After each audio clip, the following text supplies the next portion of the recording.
37% of Americans cannot afford $400 in an emergency. That means almost 4 out of every 10 people are one bill away from trouble. Now millions of Americans are quietly preparing. They are saving water, canned food, medicine, batteries, and cash. There is no panic, just silent awareness. It is the survival instinct of a tired nation. After years of inflation, job losses, disasters, and distant wars, people are cautious. Some call them preppers, others call them smart. They understand one thing clearly. When the power fails and ATMs stop, your home becomes your safety. In this video, we will see 5 truths about how America is changing, and how you can prepare before that 37% includes you. Truth 1. America's failing infrastructure. Every year, Americans lose about 5 to 6 hours of electricity. It sounds small until it happens to you in the middle of winter. No heat, no hot water, no phone battery. America's infrastructure was once the pride of the world. Now it's like an old athlete, still running but slower each year. Power lines are old, pipes leak, bridges are weak, and tunnels are unsafe. Everything still works, but just barely. When Texas froze, millions had no power for days. That's when people realized modern doesn't mean permanent.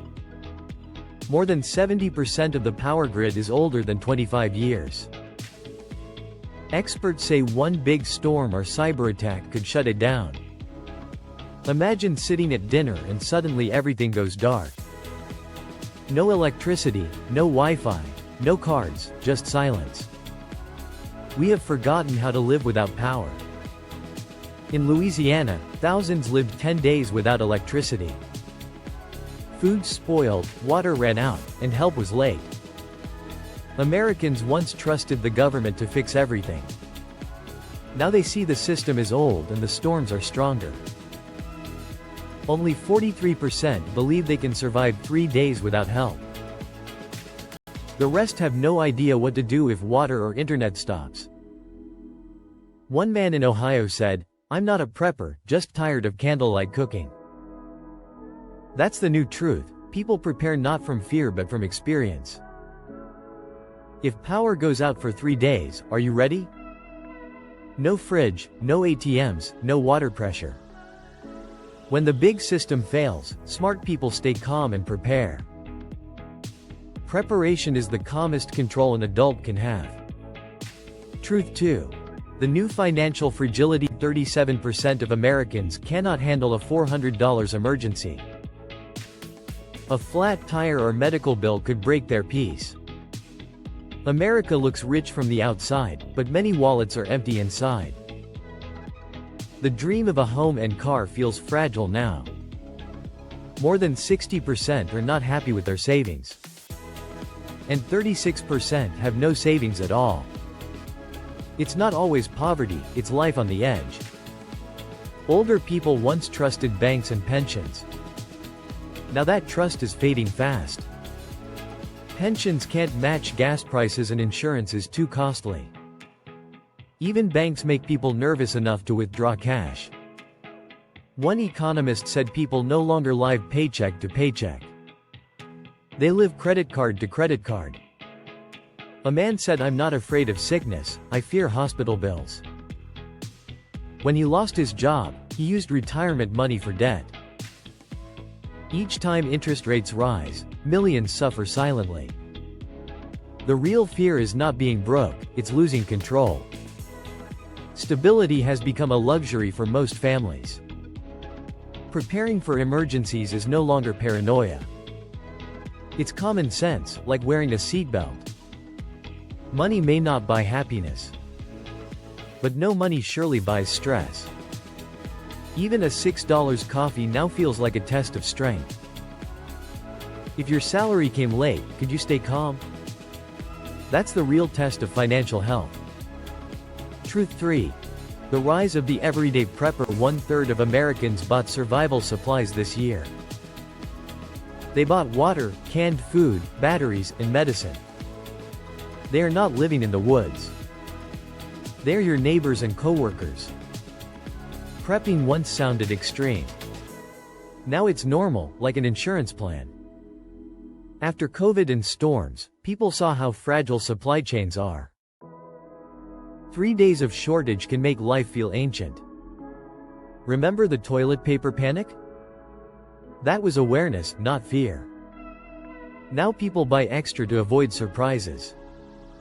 One man said, "I'm not a survivalist, I just don't want dry noodles again." That line says it all. The new standard is simple. Water for each person daily, food for a week, power backup, and first aid. Big stores like Walmart and Costco now sell emergency kits. This market is worth billions because quiet fear sells fast. Preparation is not panic, it's self-respect. Every bottle of water is a small piece of peace. Canned food used to mean poverty. Now it means smart planning. Generators once gathered dust, now they're prized. One man said, "I bought a generator to feel rich again. Because at least I can control my lights." So ask yourself, if the internet stops, how long can you last? 3 days or a week? When systems fail, people stop trusting banks and governments. They only trust what's in their homes. And even that is not enough. True survival is not just supplies. It's trust, faith, and helping each other. Truth 4. Rebuilding trust and community. Only half of Americans feel ready for a disaster. Just 12% have talked to their neighbors about plans. That means most people still depend on a weak system. Americans once believed 3 simple things. The lights will stay on. The water will always flow. The government will fix everything. Now those sound like promises from old commercials. After every crisis, people wait for help that comes too late. When they stop waiting, they start helping each other. That's how real community begins. Not from comfort, but from shared struggle. That story repeats in Florida, Louisiana, and California. Where strong winds and rising water hit, people lead their own neighborhoods. The problem isn't about good or bad people. The system was built for a world that doesn't exist anymore. Now everything is connected around the world. Disasters spread faster than the government can react. The government still makes plans. But those plans often come after the news has already shown the damage. You turn on the TV and see the storm destroying homes. Rescue teams are still deciding where to go. The same neighbor who once laughed at preppers now starts a generator first. Trust in the system didn't break in one day. It faded slowly, every time promises were broken or help was delayed. People stopped believing one small disappointment at a time. Trust didn't fall like a crash. It disappeared like steam from a hot pan. In Miami, after last year's hurricane, people didn't wait for rescue. They collected fuel, shared water, and built solar phone chargers. An old woman said she paid taxes for 40 years. But when the storm came, her neighbors helped first, not the government. She said, "They came only after the water was gone." Her words sound sad but true. In hard times, you must save yourself before someone else saves you. We still teach children to believe in the system. But when they grow up, they see adults buying batteries and storing water. They learn how to clean water at home. The system says, "We are always with you." People say, "Good, but I still want one more generator." When trust in government falls, generator sales go up. Some people say, if everyone cares only for themselves, society will collapse. Others laugh and say, if everyone waits for help, society will collapse faster. So what do you think? Is self-reliance the new way of life in America? And when trust disappears, people turn to money for safety. But can money protect them when the next storm comes? Crises don't knock loudly. They quietly open the door while you sleep. You only notice your wallet is lighter when you wake up. Many Americans now use savings for daily bills.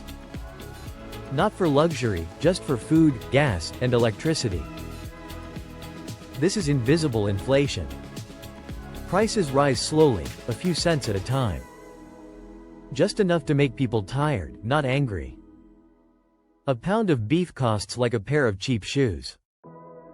Groceries cost what a restaurant meal cost 10 years ago. You don't need experts to know something is wrong. When your slice gets smaller, someone is taking your share. What scares people most is the feeling of being fooled. The media says inflation is cooling. But your wallet says otherwise. This time, banks are not breaking. Trust is breaking. And when trust breaks, every dollar feels weak. A banker once said he told clients to keep investing. Now he is slowly taking out his own money.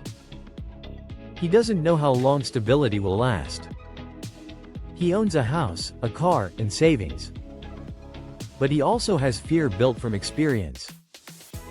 When interest rates are high, prices go up and confidence falls. This is no longer about economics. It's about survival. They call it a recovering economy, but it's like a patient who can breathe but cannot walk yet.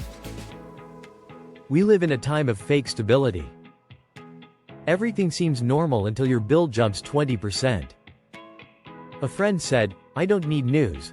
My wallet tells the truth." If tomorrow the market falls 15% or rates rise again, will you say, "I was ready," or "I thought this happens only on TV"? When the economy shakes, smart people don't panic. They adapt and prepare. Money can be lost, but trust and community help you stand strong.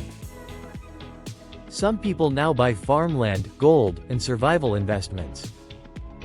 Not because they expect the world to end, but because they don't trust it to stay safe forever. Preppers are not just people in the woods anymore. They are also investors on Wall Street. They buy things that survive when the system fails. The prepping business is now worth billions in America. Companies selling solar panels, batteries, and water filters are growing fast. A chaotic world is helping those who prepare for chaos. Just like insurance, fear increases value. People aren't just buying supplies. They're buying peace of mind. And peace of mind is expensive. A generation that once invested in technology now invests in independence. Rural land, clean water, solar energy, and gold are the new security. When the dollar loses trust, real things gain value again. People are trading digital money for real assets. In Montana, a group of retirees bought land near a river. They built small homes, planted food, and installed solar power. One said, "We're not running away from society. We just want to keep the lights on when the world goes dark." Another said, "This investment doesn't give cash. It gives peace of mind every time the news says crisis." People once mocked those who stored food. Now they buy shares in companies that sell it. When systems break, they turn into new markets. Luxury bunkers in New Zealand now have long waiting lists. Crisis-proof funds are rising everywhere. Some call it the economy of fear. But it's more than business. It's a return to independent thinking. When you can't trust the system, your best tool is your own skill. You can buy gold, but the golden mindset is stronger.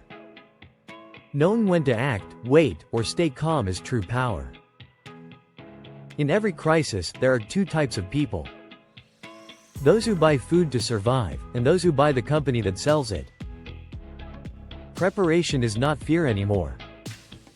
It's wisdom. The wise don't run from storms. They build windmills. So ask yourself, will you wait or start preparing now? Imagine yourself at 75, sitting near a window with a cold coffee. Outside, no lights, no cars, no sound. The fridge has been off for 3 days. You ask, did I do everything I could? That's not a movie scene. That could be our future if we ignore the signs. If this story made you think, like and share it. Preparation is not fear. It's protecting what you've built. Stand strong. Prepare wisely. And see you again on the other side of the storm.